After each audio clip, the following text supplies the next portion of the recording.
Good morning, everyone.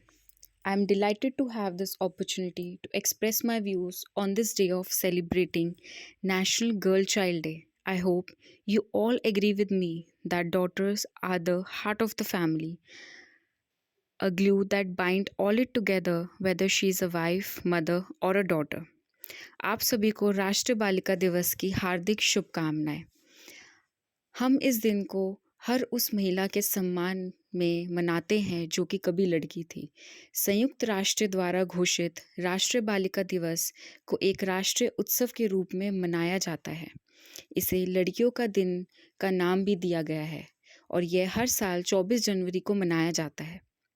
National girl child day मनाने से देश भर में लड़कियों के लिए ढेर सारे अवसर पैदा होते हैं और यह लड़कियों के खिलाफ अपराधों के बारे में जागरूक बढ़ाने में भी मदद करता है।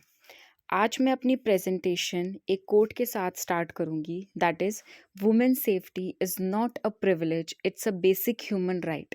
यानी कि इस दिन का मुख्य उद्देश्य यह है कि देश की प्रत्येक लड़की को उसके सभी मानवाधिकार मिले, जैसे देश की लड़कियों का समर्थन करना, लिंग दोष को खत्म करना और शिक्षा, स्वास्थ्य और पोषण की शुद्धता पर जोर देना।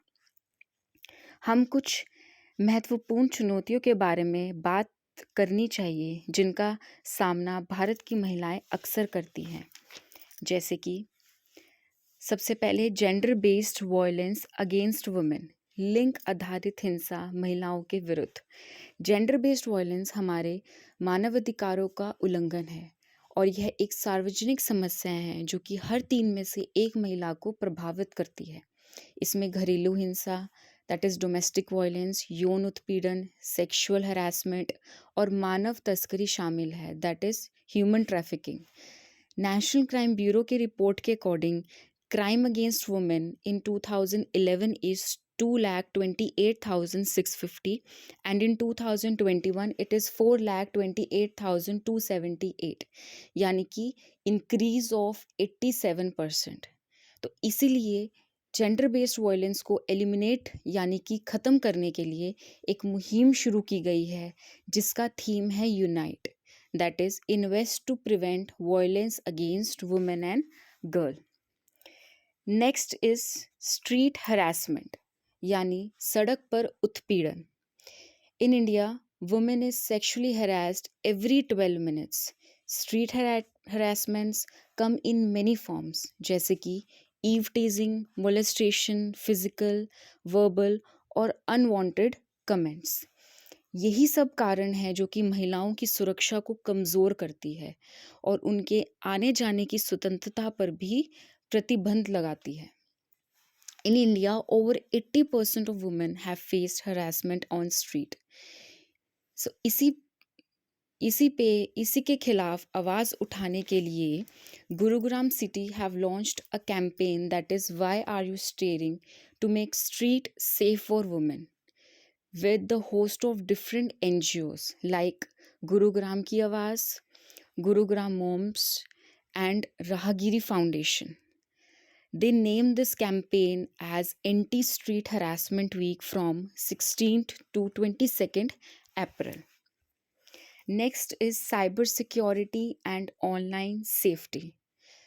So महिलाओं को ऑनलाइन अनोखे जोखिम का सामना करना पड़ता है, जिसमें ऑनलाइन उत्पीड़न, साइबर बुलिंग, पीछा करना, रिवेंज पोर्न भी शामिल है। महिलाओं की साइबर सुरक्षा और ऑनलाइन सुरक्षा के लिए उनको खतरों के बारे में अवेयर करना बहुत ज़रूरी है, even bye promoting digital literacy. और साइबर क्राइम को रोकने के लिए मजबूत नियमों को लागू करना भी आवश्यक है, जैसे कि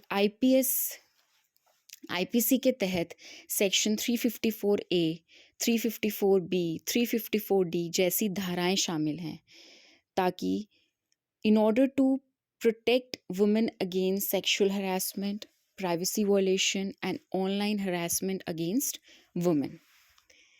Next is domestic violence, यानी कि घरेलू हिंसा. Domestic violence occur when a member of victim's household commit violent act. Member आपका कोई भी हो सकता है, चाहे वो स्पाउस हो, फैमिली मेंबर हो, रिलेटिव्स हो, क्लोज फ्रेंड्स हो। Domestic violence include emotional, sexual, physical abuse, threat of abuse. Even 2022 की एक रिपोर्ट में ये कहा गया है कि around 48,800 womens and girls world wide they were killed by their partners और अदर फैमिली मेंबर्स। यही सभी हिंसा महिलाओं के अधिकारों का उल्लंघन है। घरेलू हिंसा यानी कि डोमेस्टिक वायलेंस से निपटने के लिए एक व्यापक दृष्टिकोण की आवश्यकता बहुत ज़रूरी है, जिसमें सुरक्षित आश्रय, परामर्श सेवाएं, कानूनी सुरक्षा, दुरुयो दुरुपयोग के चक्र को तोड़ने के लिए सार्वजनिक जागरूकता को बढ़ावा देना शामिल है। इसी वजह से आईपीएस की धारा 498 के तहत अगर पति के परिवार वाले या पति खुद महिला को उत्पीड़ित करता है या दहेज के लिए परेशान करता है तो इसे अपराध माना जाता है। Next is work place safety यानी कि कार्यस्थल पर सुरक्षा। Workplace safety has become one of the priorities for every organization worldwide. सो महिलाओं के लिए एक सुरक्षित कार्यस्थल बहुत ज़रूरी है, जहाँ पे उनको महत्व दिया जाए, सम्मान दिया जाए। उनके जो पुरुष सहकर्मी हैं उनके सम्मान उनके साथ व्यवहार किया जाए। प्रत्येक मैनेजमेंट को महिला श्रमिकों को उत्पीड़न के प्रति ज़ीरो टॉलरेंस पॉलिसी को अपनाना चाहिए और एक ऐसी संस्कृति का निर्माण करना चाहिए और ऐसी संस्कृति के निर्माण के लिए कदम भी उठाना चाहिए जहां पर महिलाएं बिना किसी उत्पीड़न या हिंसा के डर से अपनी कुशलता से काम कर सकें। Next is about sexual assault यानी कि यौन उत्पीड़न। Sexual assault can be verbal, visual, or anything that forces a person to join in an unwanted contact or attention, जैसे कि inappropriate touching, child molestation by a stranger at isolated places, on a date, or in home by someone that you know, जिनको आप जानते हैं। तो किसी भी व्यक्ति द्वारा महिलाओं के खिलाफ हिंसा हमेशा गलत होता है, चाहे दुर्व्यवहार करने वाला वह व्यक्ति हो जिसे आप डेट कर रहे हैं, चाहे वो वर्तमान हो या पूर्व जीवन साथी हो, आपका स्पाउस हो, चाहे वो पारिवारिक सदस्य हो, परिचित व्यक्ति हो, आपके जानने वाला व्यक्ति हो या कोई अजनबी भी हो सकता है। इसमें आपकी कोई गलती नहीं है, आपके कारण दुर्व्यवहार नहीं हुआ और आप किसी अन्य की हिंसक व्यवहार के लिए जिम्मेदार नहीं हैं।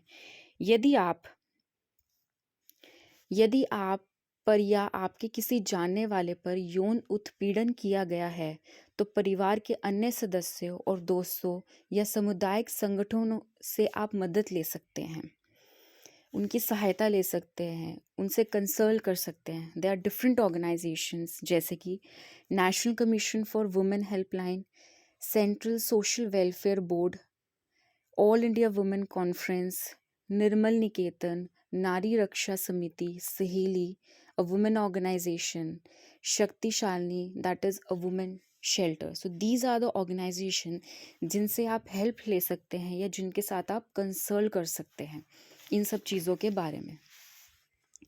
नेक्स्ट इज ह्यूमन ट्रैफिकिंग, जिसको हम क्या कहते हैं, मानव तस्करी। मानव तस्करी की शिकार 10 में से 7 महिलाएं या और लड़कियां हैं। The impact of human trafficking is serious and it cause a loss of basic human rights, जैसे किसी का बचपन खोना, disruption in families, severe mental health consequences। मानव तस्करी से शारीरिक और मानसिक स्वास्थ्य पर गंभीर प्रभाव पड़ता है। ट्रैफिक्ड वुमेन एंड गर्ल्स को physical and sexual violence, memory loss, sexually transmitted disease and traumatic brain injuries का सामना करना पड़ता है। यदि आप किसी ऐसी पीड़ित की पहचान करते हैं तो जो ह्यूमन ट्रैफिकिंग से बच गया है, so you can refer to that victim for medical care, legal assistance और ऑर्गेनाइजेशंस फॉर हेल्प, जैसे कि गवर्नमेंट की ओर से national human trafficking hotline provide की गई है, दैट इज़ 1808373788। ये प्रोवाइड किया गया है, जो कि तस्करी का अनुभव करने वाले व्यक्ति को 24/7 सेवाएं, हेल्प और सहायता प्रदान करते हैं। इंडिविजुअल से कनेक्ट करने के लिए they also provide toll free phone number, SMS, text line, live online chat function also. Next is women's safety in public transport. 2021 की एक रिपोर्ट में ये बोला गया है, online survey that in 2021 an online survey across shows that in metropolitan area around 56% of the women who use public transport reported being sexually harassed. Women, they are feeling unsafe on public transport. They consider safety from the moment they live to the moment they reach their destination. इसी वजह से they are adopting several behavioral mechanism, जैसे कि they are sending locations to their friend so that they can feel safe while traveling. Public space or transport should be major focus so that women are able to fully participate in the workforce without any fear of violence. So it is the duty of public police, transport authorities and civil societies organization to work together so that they can help in ensuring women's safety while traveling. So these are some points या फिर आप चुनौतियां कह सकते हो that women faces every day in their life. There are many reasons for rise in crime which you can see on your screens, जैसे कि there are no fear of law, lack of accountability, police failure, lack of public safety while you are traveling, sluggish judicial system, socio-cultural factor that disfavor women. So eliminating these crimes, government ने भी काफ़ी initiative लिया है for the safety of women, जैसे कि Protection of Women from Domestic Violence Act 2005, National Commission for Women, Mission Shakti, Sakhi, that is One Stop Centers, Legal Service Authorities Act, Digital Shakti Campaign, Ujjwal Scheme, Beti Bachao, Beti Padhao, Nirbhaya Fund. These are some schemes or initiative which are taken by government for the safety of women. As you all know, women's safety has become a major issue in India, and the crime rate against women has risen to a greater extent. Although women have given equal rights as men, but it is not followed completely yet. So men must be taught to respect women from an early age. So some of the crime which are against women are rape, child abuse, honor killing, dowding, acid attack, child marriage, and more, which we have discussed. So women should must be taught self-defense techniques and laws to fight against all these problems. They must carry GPS tracker to share location while traveling with their family members, with their trusted people, with their friends. All women, they must know about self-defense techniques. Self-etiquette must be maintained during walking, talking, and while dressing up. Be aware of your surroundings. Be aware of your surroundings at the time of cell phone and while walking. Avoid sharing your details while traveling with other strangers. If you are using public vehicle such as auto or taxi, write down that number of auto and taxi and send it to your trusted people. Avoid taking shortcuts and isolated roads जो कि सुनसान जगह होती है. Avoid taking that. Never utilize a lift if you found if someone arrives with suspicious gesture while you are in it. Must carry pepper spray, Swiss knife, whistle along with you while traveling for the safety. And at last, on the occasion of National Girl Child Day, I wish that world become a better and safer place for the girl child with our constant effort. Thank you and have a nice day.